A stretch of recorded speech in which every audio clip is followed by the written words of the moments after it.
High school.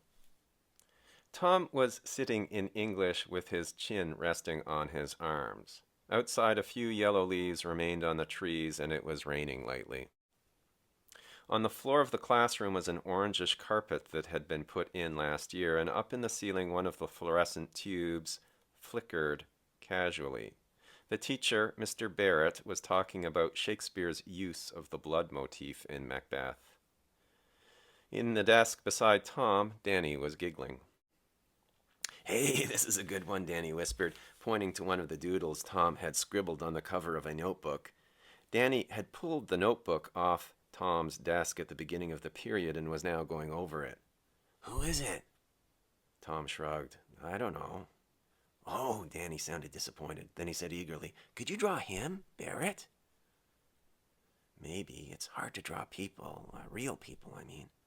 "Go on, try, but not now. I want to keep this book for a second." Danny opened the cover and began looking over the inside flap. Tom turned away from him. Danny suddenly gave Tom a nudge. "Hey, what's this?" "What's what?" "This here. A leopard, like roses in black earth, is damp and appetizing. What is it?" "Give me that." Tom took the notebook away from Danny rather brusquely. He looked down at his poem for a second without really reading it. Then he said, "That's poetry, man. Don't you dig it? I mean, isn't that where your wavelength is at?" "I still don't get it."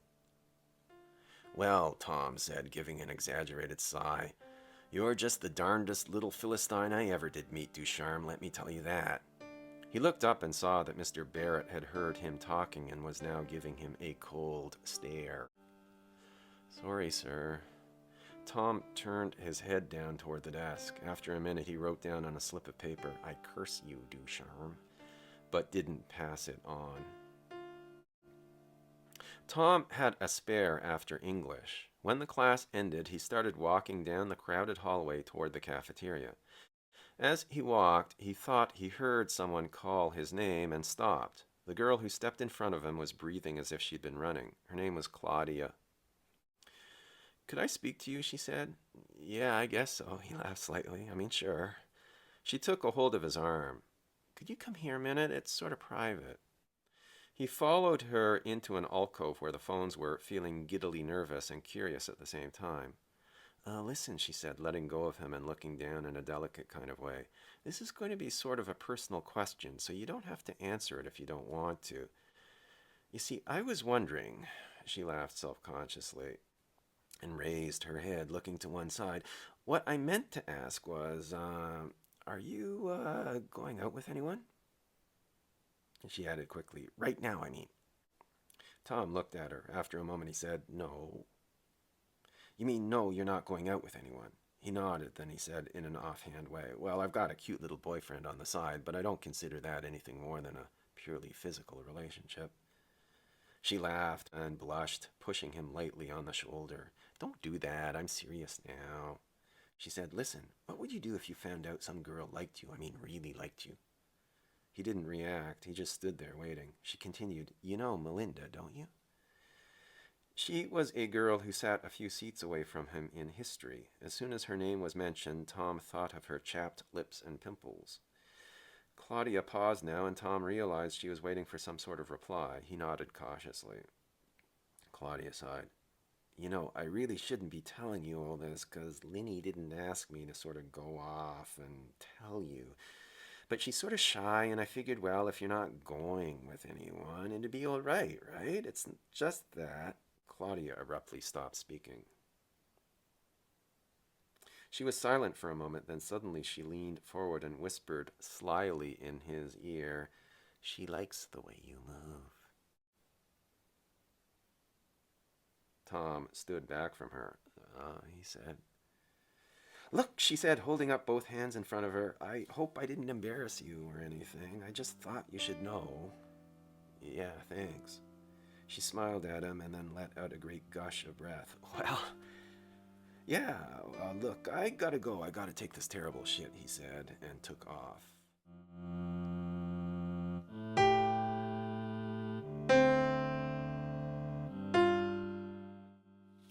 When Tom stepped into the cafeteria, he saw Anne sitting alone at one of the far tables writing something and looking very absorbed. He smiled like an idiot as soon as he saw her. He quickly made his way over to her table. "Hi," he said. "Hi," she spoke in a distracted tone. "What's that?" he said after he'd sat down and watched her for a while. "History essay. You started yours yet?" Sort of. No. You should. It's due soon." "When exactly?" he asked, even though he knew. "Next Friday." "Oh, yeah, that's right." The conversation stopped. Tom started singing Her Majesty, but soon stopped as Anne wasn't paying any attention, and besides, he felt uncomfortable. He was trying too hard to be loose. He said in a slightly loud voice, "The world's full of assholes." She looked straight at him for the first time. "What do you mean?" Scratched the back of his neck. "Oh, I don't know. It's just that I was in English today, and that jerk Ducharme is looking at the stuff on my notebook, and he goes, 'What is this? I don't understand this. Tell me what it is.' And I go sort of loud, I guess, 'It's poetry, man. Can't you dig poetry?' Then I look up, and there's the teacher giving me this big shit stare." "Say life." She started writing again. "It was this poem," he says in this whiny voice. "What is it? I swear, I can't stand 'em." He opened his notebook to where the poem was and stared at it, hoping she'd notice it too. She said, "How do you spell annihilate?" "Annihilate. No, wait a sec." He began repeating to himself softly. "Annihilate. Annihilate. Maybe that should be A. No, leave it I. Yeah. Ilate. That's right, I think. Do you know Dangerous Danielle?" "Who, Ducharme?" "Yeah, well, sort of." "What do you think of him?" "Oh, not much, really." What a jerk. He's so stupid. He looks at this poem. It's just a tiny little poem. Tom turned his notebook around upside down so that she could see clearly what he was talking about, and he expects the meaning of life or something. "Can I see this?" "Oh, yeah, okay, sure." She looked over it, then handed it back without comment.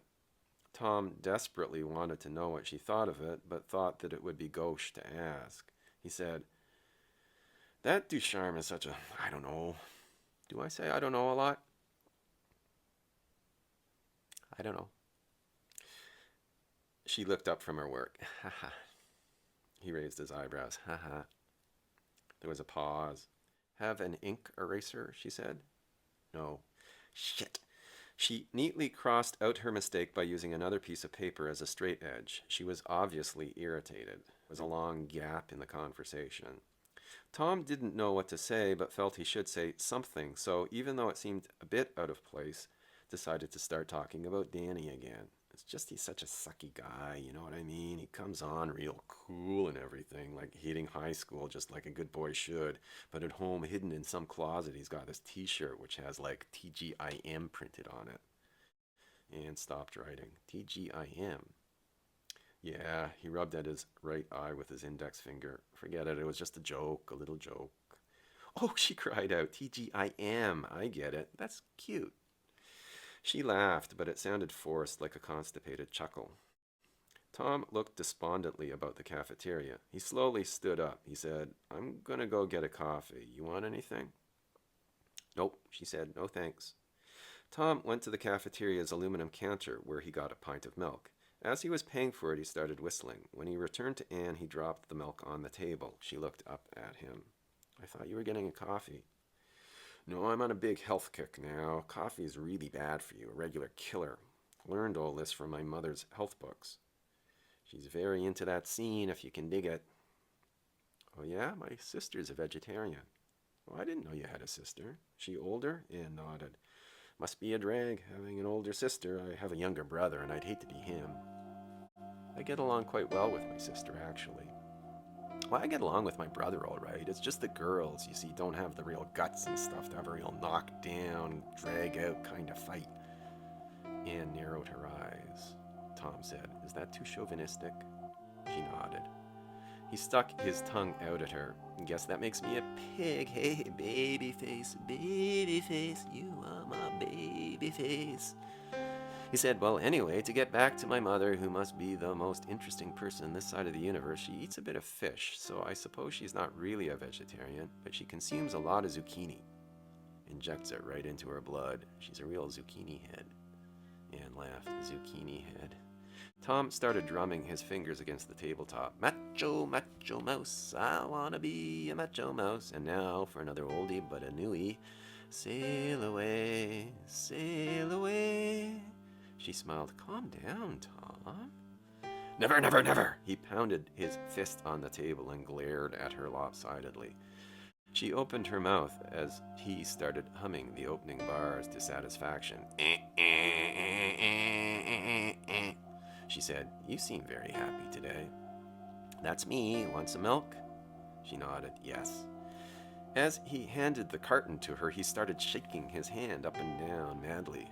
Join the fight against epilepsy. He lay the milk down gently. I'm not happy, just tense. It's the way I feel. She looked at him curiously. He said, it says on the side, shake well. She took the carton and opened its spout. As she sipped from it, she reached back with her free hand and brushed the long brown hair back over her ear. He loved the way she did that. When she handed him back the milk, he said, I hate the way they call this stuff homo. I feel like I'm drinking faggot milk or something. He looked at her, looking at him. He said, real funny, eh? She said after a pause, you're lucky you didn't get yourself a fruit cocktail to go along with it. He coughed loudly. He said, oh, if you don't mind my saying so, singer, that was really corny. She looked over his shoulder at the clock on the far wall. Oh, Christ, look at the time and I haven't done a thing. I think you work too much. She was shuffling her papers together into a neat pile. I want to get this done. Well, you know, the last thing I want to do is annoy you or make it difficult for you to work, so you just sit back and relax, because I'm going to be as quiet as he paused, as a donut over here. He placed his fingertips at the end of the loose leaf she was writing on and pulled it slightly in his direction, so the word she was writing suddenly dropped a few lines, like it was an economist's graph. Tom, she glared at him, why don't you just grow up? He felt the blood rushing to his face. I'm sorry, he mumbled. She crumpled up the piece of paper. Now it's ruined. He moved forward in his seat automatically. No! She threw the ball of paper away from her into the aisle. He said weakly, it was a small mistake. You didn't have to throw out the whole thing. She said coldly, it wasn't a mistake. Quiet now. Tom spent the next couple of minutes taking small sips from his milk and sulkily looking about. He watched her writing. Loved you madly, he said. She looked up brightly and said, oh, I know what that is. That's Duke Ellington. Oh, he's so gorgeous. Good old Duke. Tom was glad that she was smiling. He felt like he'd been forgiven. Suddenly he reached forward and grabbed her by the upper arm. It was the first time he'd ever touched her. Afraid he was pressing too hard and that she'd get angry with him again, he let go. He leaned forward as far as the table would let him. What would you do if some guy had a crush on you? Some guy you didn't even hate, you just didn't care about. Why? Anne looked quite interested. Some girl, you mean, right? Does she go here? Tom swung one leg over the bench he was sitting on so that now he straddled it. It doesn't matter. I shouldn't talk about it. He was feeling so sorry for himself. Don't, he told himself. He threw his empty milk carton at a plastic green garbage can a few meters off, and it went in perfectly, which made him feel worse in a